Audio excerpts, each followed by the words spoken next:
Hello Hornby fans and welcome to the special series of Signal Box. We'll be following Series 2 of the Great Model Railway Challenge, coming to you weekly with new episodes. We'll be recapping the show, we'll be talking exclusively to the winners of each heat, and we'll be giving our favourite points of the show. So without further ado, let's jump in with Heat 1. I'm Mike, we're Hornby, and welcome to Signal Box Special.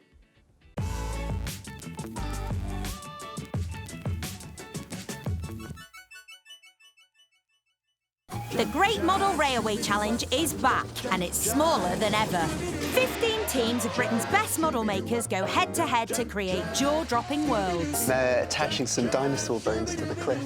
Can they keep these layouts on track? The Great Model Railway Challenge starts next Friday at 8 on Channel 5.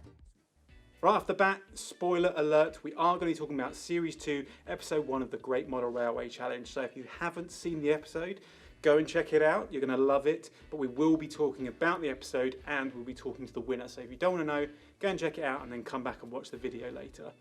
I'll give you 5 seconds. 5, 4, 3, 2, 1.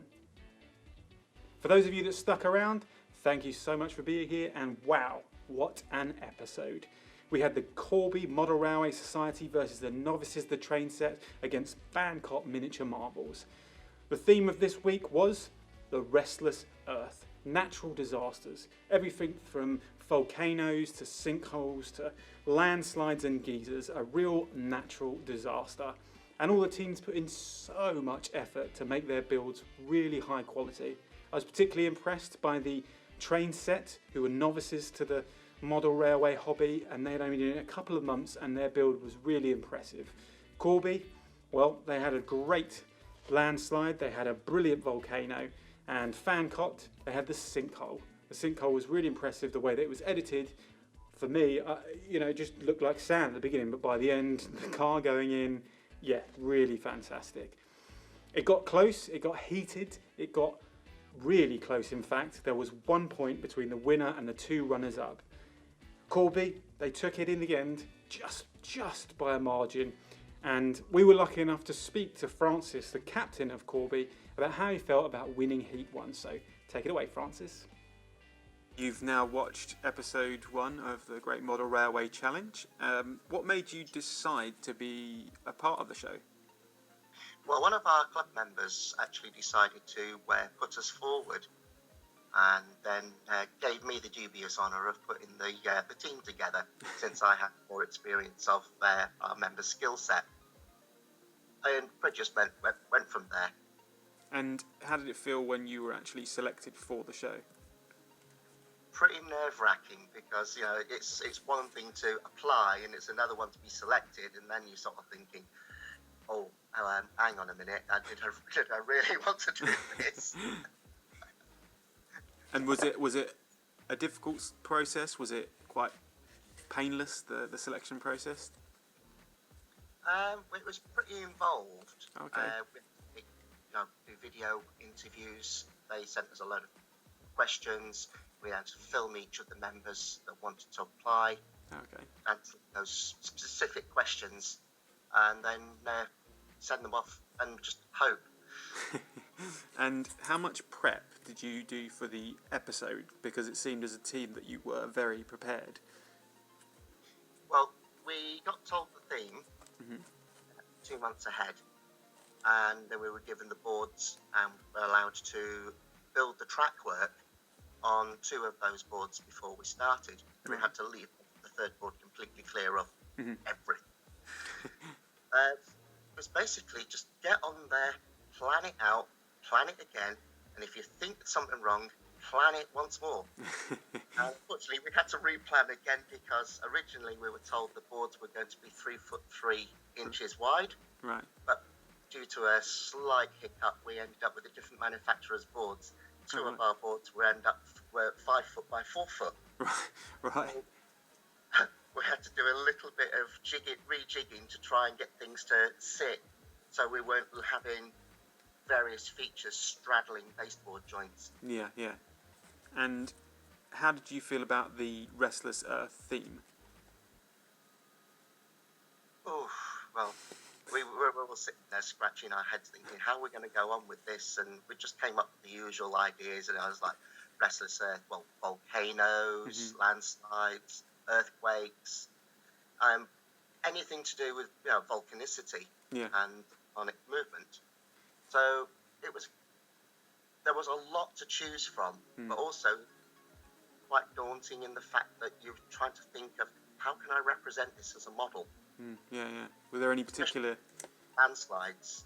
That's a lot of loose material that you don't want to end up on the track, and all loose material that will also take a lot of time to reset, especially as being a TV show, they're going to want to film it a few times.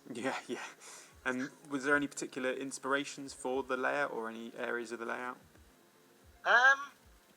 There was a slight alpine theme. Okay. But apart from that, it just the landform just flowed from the track design. Fantastic. And Steve was a big fan of the ballasting. Can you give any tips for creating a good layer of ballast? Well, ballasting is very subjective, but the way I did it on the layout was I put some foam underlay underneath the track itself, trimmed it to the width of the sleepers, then used ballast spreader, which then provided the full shoulder. And after that, go around the paintbrush, clearing the ballast off the tops of the sleepers, and then using the other end of the paintbrush, tapping the rails, which allows the ballast that's sat on top of the sleepers to basically move away and produce a nice clean ballast. Well, standing there waiting for the result was painfully nerve-wracking. I may have looked like the model of cool, etc., but unfortunately underneath I was just absolutely dreading it. But yeah, the elation when your name's called, it was something else. And although you did win on the build quality, the concept of the volcano, now that was great. However, in the 11th hour, it had a little bit of a problem, didn't it? That must have been quite nerve-wracking. What actually went wrong? Well, we think what's happened is because we were using the local water, which is quite hard, it scaled up the element on our steam generator. Of course, we'd buried it so far in our woodwork that we couldn't get to it easy to clean it out and restart it. But we had been running it for the days previous just to make sure that it was still working. But of course, on the judging, didn't want to know. I'm playing. This is not my day. You picked the wrong day to have me working. It must have been very, very disappointing. It was disappointing. Did you manage to have a go with it afterwards? Did it get it working afterwards, or was that? What we've decided to do is, because obviously we're going to need that working for any exhibitions we take the layout to, we've decided we're actually going to take that particular steam generator out and replace it with another. Oh, okay. Oh, fantastic. Now, I particularly loved the wagons that had the lava lit up inside when they emerged from the volcano, obviously. And how did you do that? Basically, I just used a series of twinkling LEDs, red, orange, yellow, all together on a very small Vero board, and a little button cell holder with a switch on it. So underneath, a clear piece of plastic, which I glued a bit of coal to still allow some of the light to come through, and nothing more exciting than that, really. Oh wow, amazing! And it was very, very close at the end in terms of points. Did you think it was going to be that close? I didn't think it was going to be that close, but obviously the judges had their minds set on what they wanted to see. We failed a couple of points, but that's it. With 1 point, it's still a win. That's still pretty good feeling. And how, out of interest, how long do they sort of give you for each section or each day? Are you in there for 10 hours, 12 hours, 8? You're in there for quite a while? You're in there from 8 till 8 right. on each of the 2 days, and you're given, obviously, most of that time from 8 o'clock on the first morning, you've got all your walk-ins and other bits and pieces showing you setting up. So you're actually losing a couple of hours on the first day. Mm-hmm. Then lunchtime, you're losing a little bit extra. But on the whole, you get about 10 hours per day to actually work on your layouts. That is when you're not actually being stopped by the film crew because you're making too much noise and they want to get something from one of the other layouts. And did you feel confident when the winner was about to be revealed? Quietly confident, but like I said, absolutely dreading the actual result because you just don't know. The suspense was, well, if we're going to have a heart attack there, probably would. And what impressed you the most about the rival teams' builds? Of the rival teams, the train set impressed me most with the level of scenery. And some of the scenery was absolutely fantastic.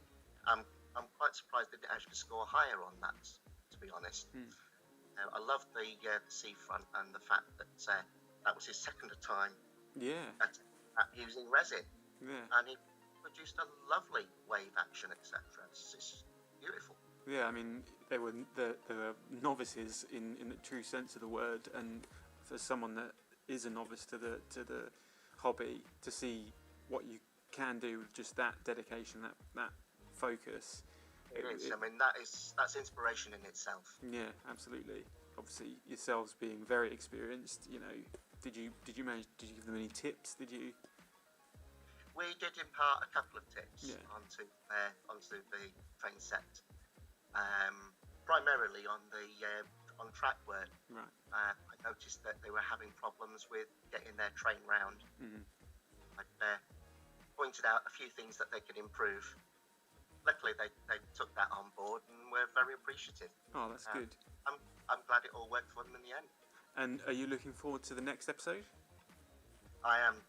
I'm waiting with bated breath to actually see the level of modelling that's coming from the other teams. From what I'm told, it's very stiff competition. I guess this time you can just relax and just watch the episode rather than...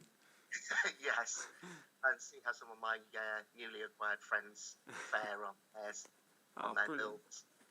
Well, thank you so much for joining us here on Signal Box, and congratulations for making it through to the semi-finals, and we look forward to seeing you on the semi-finals. Thank you very much indeed. Thank you to Francis for giving up your time and talking to us. Well done to all the teams in episode 1, and congratulations to the Corby Model Railway Society on their win of Heat 1 as they progress to the semi-finals. For me, favourite parts of the episode, I have to say the resin coastline and the resin river were a particular highlight for me. The fact that the train set team hadn't had a chance to really learn that much and did that in such a short amount of time, I think was really impressive. I really like the tar pit. I think the fact that it was hair gel, I personally couldn't have imagined turning hair gel into a tar pit, and it's such a simple thing that they did, but it looked like a tar pit. So I think for me that was quite impressive. And the lava wagons, you heard Francis talk about how simple it was to just put flashing LEDs in there, and it's so simple, but it just really set it off, and that's the joy of the simplicity in some of these layouts. What else? I really like the sinkhole. I mentioned that earlier. I really like the sinkhole. Just generally seeing how much passion people had for their hobby, and seeing people enjoying it, smiles all round. There were some nerve-wracking parts for them, and I'm sure there were times where they were stressed, but overall you could see the enjoyment from all of the teams, and I think that's what I particularly like about this hobby, is seeing such passion in people that have had experience over the years, but also novices just getting into the hobby. So yeah, for me that was a big part. So it's on to episode 2, and the theme this week will be classic books. We have the Scarborough Flyers versus the Rail Riders and Team Phoenix. Who's going to win? You'll have to check out on Friday, episode 2 of the Great Model Railway Challenge on Channel 5. We'll be here next week with an exclusive interview with the winner, and we'll be recapping the episode and telling you about our favourite parts. What were your favourite parts of this week's show?